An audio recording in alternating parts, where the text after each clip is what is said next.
एक बड़े उस्ताद ने कहा था कि अगर आपको ज़िंदगी में रास्ता बंद मिले और कुछ समझ में ना आए कि आप करना क्या है, तो यही वो वक्त होगा कि जब आपने अपने रास्ते को तब्दील करना है और नया रास्ता आपको नई मंजिल की तरफ लेकर जा सकता है, जो कि पहले से भी खूबसूरत हो सकती है। ऐसा ही कुछ हुआ था 12th फेल मूवी में। अब ये मूवी मेरे ख्याल से खारूस बाप के लिए ज़रूरी है जो कि अपनी औलाद के फ्यूचर की वजह से परेशान है। ये मूवी खारूस स्टूडेंट के लिए भी ज़रूरी है जिसे समझ नहीं आ रहा कि यार आखिर आगे मुझे करना क्या है। ये मूवी खारूस मुलाजमत पेशे शख्स के लिए भी ज़रूरी है कि जिसका शौक़ तो कुछ और है, मगर वो कुछ पैसे कमाने के लिए नौकरी कोई और करता है, सिर्फ इस वजह से कि मेरा शौक़ मुझे पैसा कमा कर नहीं दे सकता है। सच पूछो तो ये मूवी खारूस इंसान के लिए ज़रूरी है जो थक तो चुका है मगर हार मानने को तैयार नहीं। तो आखिर क्या है इस मूवी में ऐसा? अब बेसिकली ये कहानी एक ऐसे गरीब परिवार की दिखाई गई है कि जिनके पास खाना खाने को तो पैसे नहीं हैं, मगर उस परिवार का जो मुखिया है सरकारी नौकरी को सिर्फ इस वजह से छोड़ देता है कि वो धोखाधड़ी के कामों में किसी का साथ नहीं दे सकता है। बीज किसानों में बटो ही नहीं, सारा का सारा गया विधायक को, तो मैं कैसे घोटाले वाली फाइल पे साइन कर दूं? विधायक जी पे उंगली उठा रहा है। विधायक जी पे सस्पेंशन लेटर लिख इसका, टाइप कर। घूसखोर, बीजों की काला बाजारी करे तू, किसानों को लूटे तेरो विधायक और सस्पेंड करे को मोए। रामबीर जबान ना लड़ा, जबान न लगा सकते हो तो लगा सकते हो। और अब जबकि खाना खाने के लिए पैसे नहीं हैं तो पैसे कहाँ से आएंगे? इस बीच में एक लड़का मनोज दिखाया गया है जिसके इर्द गिर्द ये पूरी कहानी चलती है। वो मनोज लड़का अपनी माँ को ये अल्फाज कहते हुए हौसला देता है, तो चिंता ना कर मम्मी, 12वीं पास हो जाने दे, चपरासी की नौकरी पक्की है। 12th पास करके चपरासी की नौकरी पक्की है। अब यहाँ पे आपको और मुझे एक बात को समझना है सो दैट हम इस मैसेज को आगे अपनी औलाद तक पहुँचा सकें कि कुदरत हमेशा हमारे लिए एक बेहतर मंसूबा बना कर रखती है, मगर हम अपने माहौल का शिकार होकर अपनी सोच को बढ़ा नहीं पाते हैं, उसे मज़ीद छोटे से छोटा करते रहते हैं। शायद यही वजह थी कि अल्लामा रूमी ने भी फरमाया था कि असल हकीकत तो तेरी सोच है, बाकी सब तो हड्डियाँ और गोश्त है। मगर वो शख्स जो कि 12वीं पास करके चपरासी की नौकरी का ख्वाब देखता है वो भी कामयाब नहीं हो पाता है। उसकी रीज़न क्या होती है कि एक डीएसपी ऑफिसर स्कूल में आकर चलती हुई सरेआम नकल को रोक लेता है, और जब वो डीएसपी ऑफिसर प्रिंसिपल से रिश्वत लेने से इनकार कर देता है तो मनोज उसकी इस ईमानदारी से बहुत ज़्यादा मुतासिर होता है। फोटो लो रे इसकी। जी सर।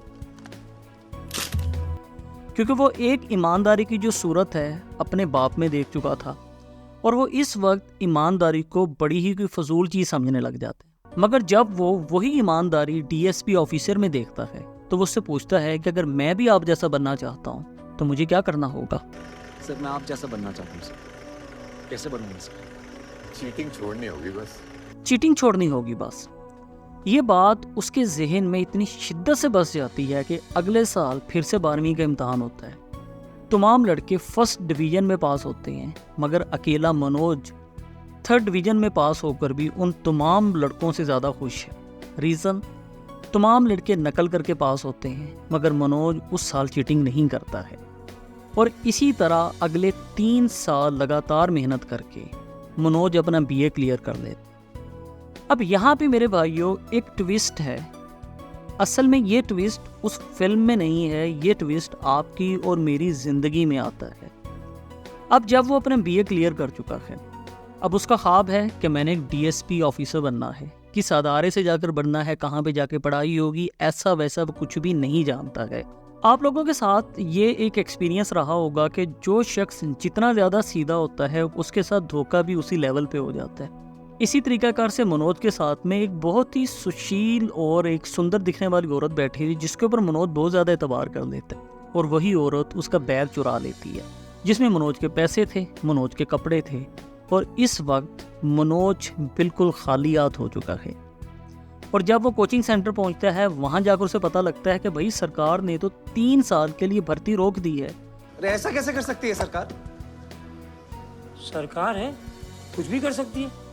मतलब ये कि अब उसके डीएसपी ऑफिसर बनने का ख्वाब भी ख़त्म हो चुका है, वो खाली हाथ भी है और पेट भी खाली है, और कई दिन तक वो एक होटल के बाहर बैठा रहता है कि शायद उसे कोई अंदर बुला ले कि आओ और आकर हमारे साथ खाना खा लो। मगर आखिरकार एक दिन हिम्मत जमा करके वो होटल के अंदर आता है और उससे कहता है कि यार अगर आप मुझे कुछ काम करने के लिए दो। बहुत भूख लगी है, अगर कुछ खाने को मिल जाता तो मैं आपके लिए कुछ काम कर देता। वो उसे खाने के लिए खाना देते हैं और उसके बाद में मनोज की और उस होटल के मालिक की आपस में एक बहस शुरू हो जाती है। अब उसकी रीज़न क्या है कि मनोज कहता है कि मैं तो भीख में कुछ भी नहीं खाता हूँ, अगर मुझे पता होता कि आपने मुझसे काम नहीं करवाना है तो मैं आपके पास में ये काम ही ना करता। अब यहाँ पे मनोज की मुलाकात होती है एक नए रास्ते से, वो नया रास्ता जो उसे खूबसूरत मंजिल की तरफ लेकर जाने वाला था, और उस रास्ते का नाम था पांडे। पांडे मनोज को दिल्ली ले आता है आईपीएस ऑफिसर बनने के लिए। अब दिल्ली आकर उसे एक छत चाहिए, खाने के लिए खाना चाहिए, तो इन तमाम चीज़ों के लिए वो टॉयलेट की सफाई करता है, लाइब्रेरी में सफाई का काम करता है, और साथ ही साथ वो आईपीएस ऑफिसर बनने की स्टडी भी स्टार्ट कर देता है। और कहा जाता है कि जब आप एक सफ़र पे निकलते हैं तो रास्ते में आपको चंद हमसफ़र भी मिल जाते हैं, और इसी तरह हुआ था मनोज के साथ। उसे कुछ ऐसे दोस्त मिले जो कि उस पर जान देने के लिए तैयार। इस दौरान में मनोज ने बहुत सी कामयाबियां भी देखी। मनोज इस सफ़र में कई मरतबा फेल भी हुआ, मगर वो रीस्टार्ट के फार्मूला पे काम करता रहा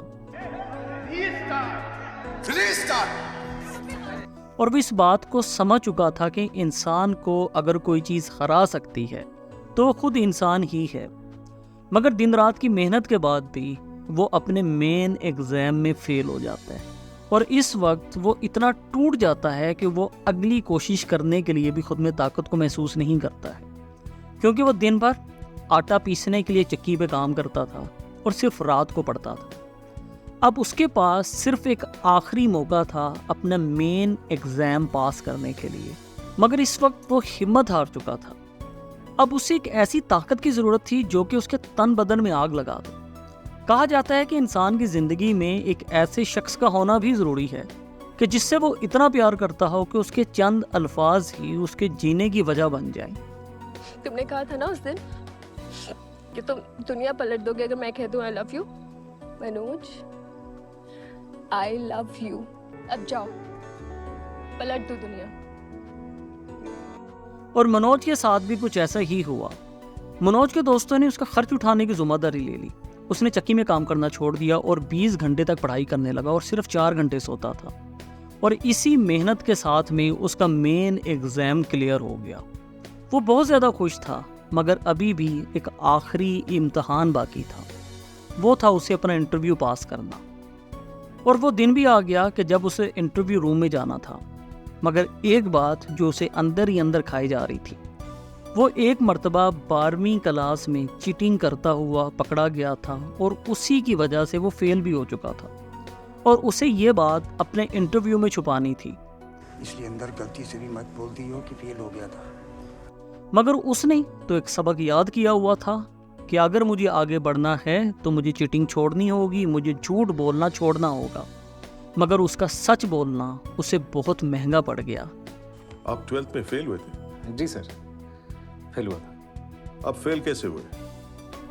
बस यही बोल दियो कि दादा ने दादी का देहांत हो गया था। सर उस साल हमारे स्कूल में चीटिंग नहीं हुई थी। और उससे इंटरव्यू रूम से बेइज्जत करके निकाल दिया गया। सुना नहीं? जाइए आप। मगर उसे सिर्फ अपने सच पे यकीन था, ना कि उस शख्स पे कि जिसने उसे इंटरव्यू रूम से बेइज्जत करके निकाला था। वो सच के सहारे रिजल्ट देखने भी आ गया, मगर अंदर से डरा हुआ था। और फिर हुआ वही जो हमेशा से सच के साथ होता आया। मतलब ये कि सच की जीत हुई और मनोज एक आईपीएस ऑफिसर बन गया।